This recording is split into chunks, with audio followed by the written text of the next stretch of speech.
여러분 반갑습니다. 마태복음서 강해 11번째 시작합니다. 마태복음서 강해라고 제목을 달아놨지만은 마태복음서를 하다가 다른 공간복음서들 또 때때로 네 번째 복음서인 요한복음서와 관련되어 있다면 거기도 살짝 언급하고 넘어가려고 합니다.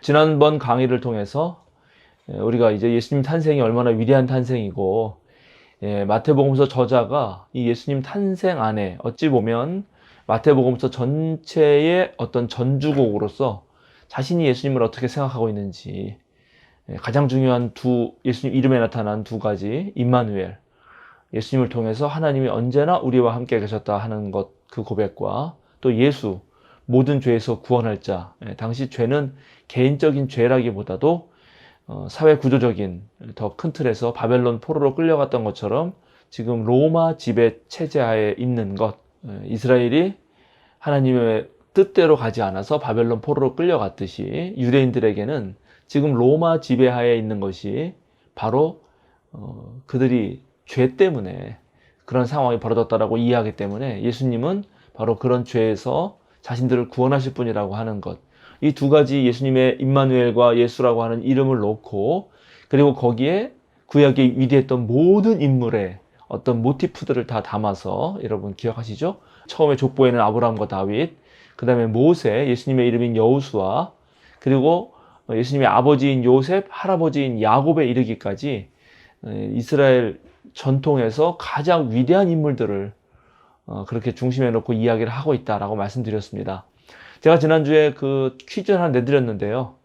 누가복음서에는 예수님의 아버지 요셉은 이름이 같지만 그 윗대의 이름은 다르다고 했습니다. 댓글로 우리 초파님께서 헨리라고 달아 놓으셨습니다. 정답입니다. 3장에 나오죠. 누가복음서 3장 23절인가에 나옵니다. 개역 개정판이나 개역 한글판은 헨리라고 되어 있는데 세번역 성경에 보면 엘리라고 되어 있습니다. 엘리. 그게 이제 헨리가 된 거는 헬라어에 이 어퍼스트로피 발음이 있습니다. 어퍼스트로피 발음을 더 강하게 내면은 L이 약간 이 뒤에서 나는 후두음에서 나는 헨리가 되거든요. 그렇게 발음 때문에 그런 거고. 그 엘리는 누구인가요? 엘리는 유명한 바로 사무엘을 키워낸 제사장입니다. 그러니까 지금 누가복음서에서는 엘리라고 요셉의 아버지 이름, 즉 예수님의 할아버지 이름을 엘리라고 표현하면서 누가복음서에서는 예수님의 또 하나의 모티프로 사무엘 이야기가 등장한다 라는 것을 우리가 유추할 수 있는데 오늘 그 얘기를 조금 더 함께 해보려고 합니다. 그래서 오늘은 누가복음서 얘기를 좀 하려고 합니다. 그래서 제가 누가복음서도 할 얘기가 너무 많은데 그걸 다 얘기하면 이건 누가복음서 강의가 되기 때문에 특별히 수태고제와 관련해서 마태복음서에서는 천사가 요셉에게 나타났지만 이제 누가복음서에서는 천사가 마리아에게 나타난다. 그 부분을 먼저 읽고 또 간단하게 설명을 좀 해보도록 하겠습니다. 누가복음서 1장 26절에서 38절의 말씀입니다. 제가 읽어보도록 하겠습니다. 그 뒤로 6달이 되었을 때에 하나님께서 천사 가브리엘을 갈릴리 지방의 나사렛 동네로 보내시어 다윗의 가문에 속한 요셉이라는 남자와 약혼한 처녀에게 가게 하셨다. 그 처녀의 이름은 마리아였다. 천사가 안으로 들어가서 마리아에게 말하였다. 기뻐하여라, 은혜를 입은 자야. 주님께서 그대와 함께 하신다. 마리아는 그 말을 듣고 몹시 놀라. 도대체 그 인사말이 무슨 뜻일까 하고 궁금히 여겼다. 천사가 마리아에게 말하였다. 두려워하지 말아라, 마리아야. 그대는 하나님의 은혜를 입었다. 보아라, 그대가 잉태하여 아들을 낳을 터이니 그의 이름을 예수라고 하여라. 그는 위대하게 되고 더없이 높으신 분의 아들이라고 불릴 것이다. 주 하나님께서는 그에게 그의 조상 다윗의 왕위를 주실 것이다. 그는 영원히 야곱의 집을 다스리고 그의 나라는 무궁할 것이다. 마리아가 천사에게 말하였다. 나는 남자를 알지 못하는데 어떻게 이런 일이 있겠습니까? 천사가 마리아에게 대답하였다. 성령이 그대에게 임하시고 더없이 높으신 분의 능력이 그대를 감싸줄 것이다. 그러므로 태어날 아기는 거룩한 분이요 하나님의 아들이라고 불릴 것이다. 보아라, 그대의 친척 엘리사벳도 늙어서 임신하였다. 임신하지 못하는 여자라 불리던 그가 임신한 지 벌써 6달이 되었다. 하나님께는 불가능한 일이 없다. 마리아가 말하였다. 보십시오. 나는 주님의 여종입니다. 당신의 말씀대로 나에게 이루어지기를 바랍니다. 천사는 마리아에게서 떠나갔다. 예, 아주 아름다운 이야기입니다.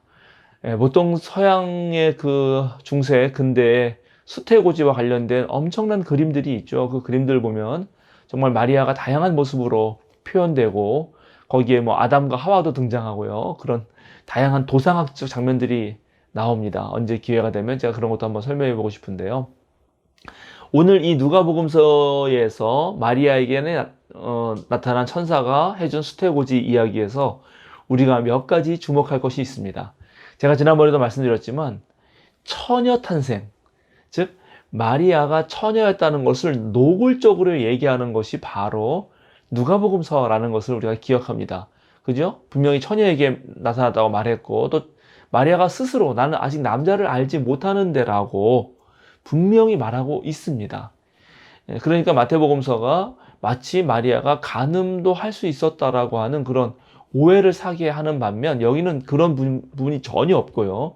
분명히 자기가 처녀라고 명시적으로 말합니다.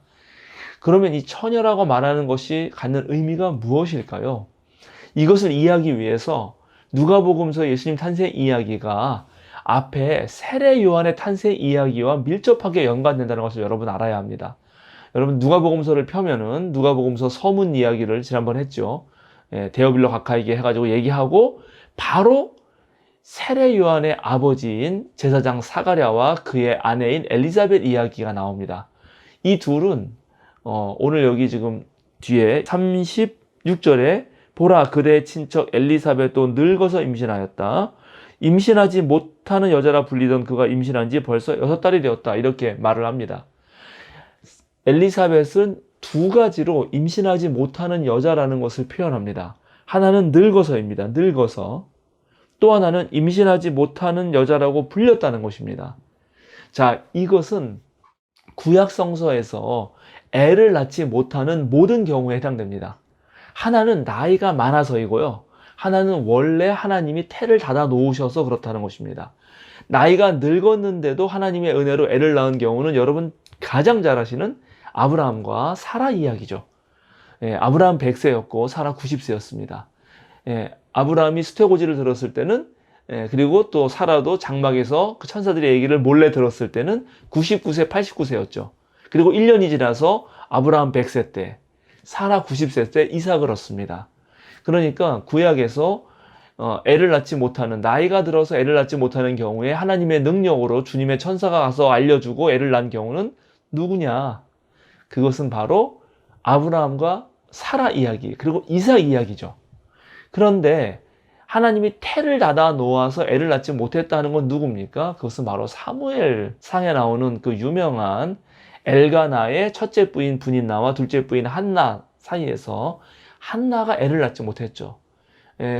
고대의 여성들이 애를 낳지 못한다고 하는 것은 그거는 사람으로 취급받기 어렵다는 것입니다. 고대의 결혼 생활과 그 다음에 부부간의 사랑은 거의 출산을 목적으로 하고 있었고 또 출산을 해서 대가 이어져야 그 여인의 생존권도 보장받았는데 그래서 애를 갖지 못한다는 것은 엄청나게 그 핍박을 받기도 하고 무시를 당하기도 했죠.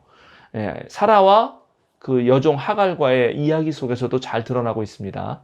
그런데 특별히 한나가 애를 갖지 못하는데 그 사무엘상 여러분 1장 읽어보세요. 그러면 한나가 애를 갖지 못하는 이유를 뭐라고 성경은 말하냐면 하나님이 그의 태를 닫아 놓으셔서 그랬다라고 말합니다. 그래서 한나가 너무 그게 억울해가지고 막 눈물을 흘리면서 기도를 하지 않습니까? 그거를 엘리 제사장이 저 여자가 술을 취해서 저렇게 기도하는 줄 알고 꾸짖다가 서로 얘기를 해보고 이 여자가 그게 아니구나를 알고 결국은 애를 낳잖아요. 서원을 해서. 그 서원을 해서 난 아이가 바로 사무엘이죠. 그리고 그 사무엘을 엘리 제사장에게 맡기고 엘리는 홈리와 비나스라고 하는 자신의 아들이 있었지만 그 아들은 못 됐죠. 그래서 제사장의 직분을 이어가지 못했고 오히려 사무엘이 제사장 직분을 이어갈 뿐만 아니라 또 마지막 사사로서 위대한 지도력을 발휘합니다. 누가복음서의 족보에 예수님의 할아버지 이름이 엘리, 또 헬라어로는 그게 발음이 강해지니까 헬리라고 그렇게 된 이유가 바로 여기에 있는 것입니다. 그러니까 누가복음서 저자는 지금 몇 가지를 얘기하고 싶은데요. 그 중에 하나는 구약성서에서 애를 낳지 못하는 두 경우, 나이가 늙거나 태가 다친 경우, 이것을 극복한 경우는 있지만 구약성서 어디를 뒤져봐도 아직 남자를 알지 못하는 처녀가 애를 낳은 적은 없습니다. 그러니까 누가복음서 저자는 예수님은 구약보다 훨씬 더 위대한 분이기 때문에 구약성서에서는 상상도 못할 방식으로 태어나셨어야 된다는 것을 보여줍니다. 그것이 바로 처녀 탄생입니다. 처녀 잉태자, 처녀의 몸에서 나신 것입니다. 우리의 사도신경의 신앙 고백은 이 누가복음서를 근거로 하는 거죠. 그러니까 누가는 바로 여기서 누가의 고백을 할 수 있죠. 예수님의 탄생은 구약과는 비교도 안 되는 탄생이라는 얘기를 첫 번째 하고 싶었던 것이고요. 그리고 그 이야기를 엮으면서 나이 들어서와 태가 다친 사람들의 이야기는 아브라함, 사라, 엘리 제사장과 사무엘 이야기, 이 모티프들을 또 사용한다는 것입니다. 이게 바로 마태와 누가와 다른 지점이죠. 그렇게 하면서 이제 또 하나의 우리 누가는 뭘 연결하냐 하면 세례 요한 이야기를 연결하고 있습니다. 세례 요한, 즉 세례 요한의 엄마인 엘리사벳과 예수님의 엄마인 마리아가 이종사촌 간이라고, 자매의 격이라고, 그래서 나중에 이제 세례 요한과 예수님 같이 친척이 되는 것처럼 그리고 있습니다. 왜 그랬을까요? 그것은 세례 요한의 세력이 너무나 강했기 때문입니다. 그러니까 예수님 이야기를 하는 복음서에서 세례 요한의 이야기를 뺄 수가 없었다는 당대 상황을 보여줍니다. 그만큼 막강한 영향력을 미쳤고 예수님이 활동하시던 때에 세례 요한을 따르던 엄청난 무리들이 있었다는 것을 역설적으로 보여주고요.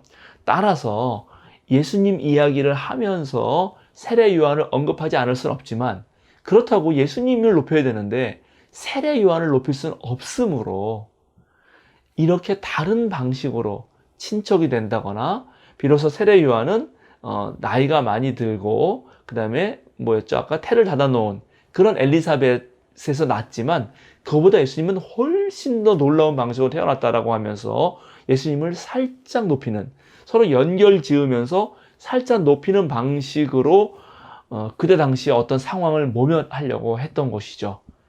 누가복음서 저자의 참 그런 의도가 잘 드러나는 것입니다.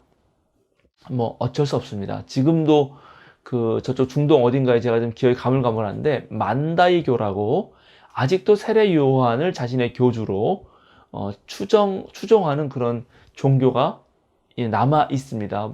비록 매우 소수이지만요. 그는 그 정도로 영향력이 강했다는 것을 기억해야 됩니다.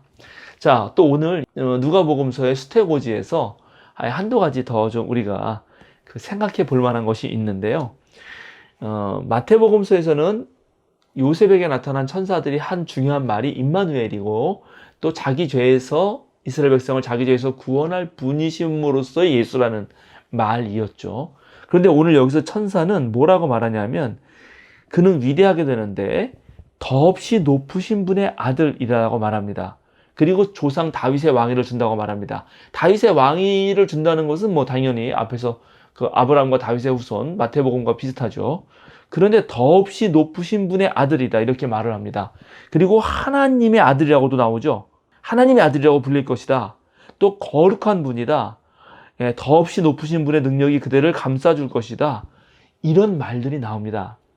그런데요, 여러분, 더없이 높으신 분, 하나님 하면 21세기 그리스도인들은 당연히 우리가 믿는 유대기독교 전통의 야훼 하나님을 떠오르죠. 그런데 1세기 사람들의 경우, 물론 유대인들은 그렇게 생각할 수 있을지 모르지만 유대인이 아닌 사람들, 특별히 로마 제국의 시민들은 더없이 높으신 분, 하나님 이렇게 말할 때 이들 머릿속에 로마 황제가 떠오릅니다. 그럼 로마 황제의 아들이 있겠죠. 그 로마 황제의 아들이 바로 지금 예수님이 받아야 할 존칭을 받아야 되는데 그게 아니라고 또 누가는 말하고 싶어 하는 것입니다. 이게 엄청난 일입니다. 지금 로마 황제, 더없이 높으신 분이 황후와의 관계 속에서 또는 대리모의 관계 속에서 로마 제국을 이끌어갈 아들을 낳는 이야기여야 되는데 그게 아니라 지금 진정으로 더없이 높으신 분의 아들, 진정한 하나님의 아들은 마리아라고 하는 이제 12살 조금 넘은 그 여리디 여리고 그리고 그런 나사렛에 지금 살고 있는 무명의 동네에 구약 성경에 한 번도 나오지 않은 거기에 살고 있는 이 여성으로부터 등장한다라고 말하고 있다는 것입니다. 이거 엄청난 일입니다. 이 사실 자체가. 이건 나중에 이제 누가 찾아오느냐, 예수님 태어나서 누가 찾아오느냐랑도 연결이 됩니다. 그건 또 그때 설명해 드리고요. 또 오늘 이 누가복음서 예수님 탄생 이야기에서 우리가 주목해야 될 것은 마리아가 엄청 충격적인 사건을 순종함으로 받아들인다는 것입니다. 여러분은 이런 생각 별로 안 하지만 지금 남자를 모르는 마리아가 약혼을 한 상태에서 임신을 했다는 소식을 들었을 때 그때 받을 충격을 생각해 보십시오, 여러분. 명예살인으로 투석형 당할 수 있는 것입니다. 그럼에도 불구하고 마리아가 순종함으로써 이걸 받아들인다는 거죠. 그리고 마리아는 아주 차분히 물어봅니다. 어떻게 나에게 그런 일들이 있을 수 있는 겁니까? 나는 아직 남자를 모릅니다. 나는 아직 어립니다. 결혼했지만 우리는 부부관계 가진 적이 없습니다라고 그렇게 사유하는 어떠한 아주 진지하게 생각하는 여성으로 나오고요. 그렇게 진지하게 생각하는 여성이 이것이 하나님의 뜻이라고 할 때 그거를 수용함으로써 하나님의 일을 이뤄내는 역할로 등장합니다. 마리아가 거부했다면 이 이야기 내 구조 속에서는 예수님이 탄생 안 됐을지도 모르죠. 물론 하나님 다른 방식으로 하셨겠지만 이 이야기의 구조 속에서 그렇다는 것입니다. 그래서 누가가 또 말하고 싶은 것은요. 뭘 말하고 싶냐 하면 하나님의 사역과 하나님의 역사는 이렇게 이것이 하나님의 뜻이라는 것을 곰곰이 생각하고 질문하고 그래서 제대로 들었을 때 그것을 수용하는 인간을 통해서 일어난다는 것도 이 지금 누가복음서는 말하고 싶은 겁니다. 여러분, 예수님의 탄생 이야기도 이렇게 서로 다릅니다. 오늘은 이제 마태복음서와 비교하면서 누가복음서의 수태고지가 또 여러분에게 어떤 의미를 주는지 살펴보았습니다. 그럼 다시 다음 시간에는 마태복음서로 돌아가서 드디어 이제 예수님이 탄생하셨는데 누가 찾아오죠? 이 예수님에게 동방박사가 찾아옵니다. 그것과 얽힌 이야기를 다음 시간에 하도록 하겠습니다. 여러분 감사합니다.